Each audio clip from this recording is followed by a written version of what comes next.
On top inside Edo today, on top of Obaseki Agric reform, fish farmers dem for Edo State don gain from CBN credit scheme. Edo State Governor Godwin Obaseki don still stand on top the talk wey e talk for im administration, say fish production for the state e go catapult go well, as this one na im be the new oil for Naija agric sector. Now on top this one na im Edo State fish farmers don come take gain from CBN credit scheme.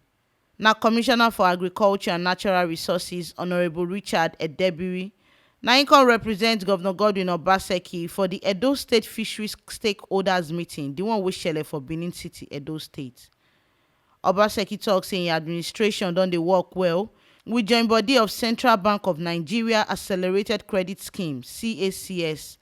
As e be say dis one e dey help Edo State to tanda well as better place where fish farming matter take dey shele. E come tok say the fish farmers dem wey dey Edo State dey don dey gain for many program. As e be say the first batch of the people wey gain for CBN input dem dey from Ute Fish Farm. E come tell the people wey gain from this opportunity say make dem use am well, as this one go help Edo State business matter take waka go up, and e go still carry investment dem from the world make dem carry come Edo State, as e go tanda Edo agric sector waka well. Governor Obaseki tok say e dey koko make dem sabi say Benin City don turn to where fish market dey for the country, as e be say people wey wan dey buy dem go dey enter everywhere for Edo State, and this one e go work well as e be say many investors go throway body put.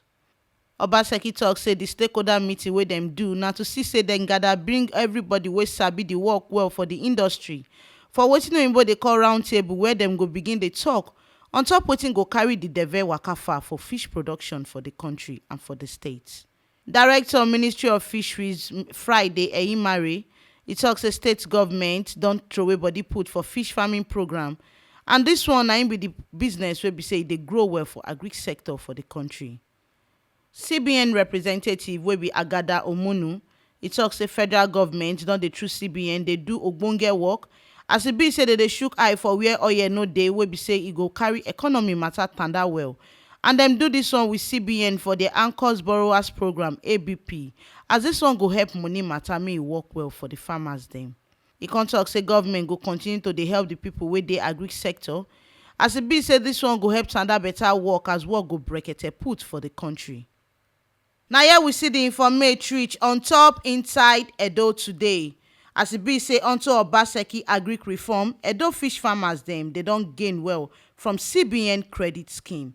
Make una come sabi say na T Live Media na im dey yarn una this ogbonge informate on top inside Edo today. And to continue to dey get this ogbonge and sharp informate, make una no forget to like, comment and subscribe for our YouTube channel for T Live Media TV. Now fit still follow us waka enter Facebook, Instagram and Twitter for T Live Media. And our website sidon gidigba put for www.tlivemedia.com.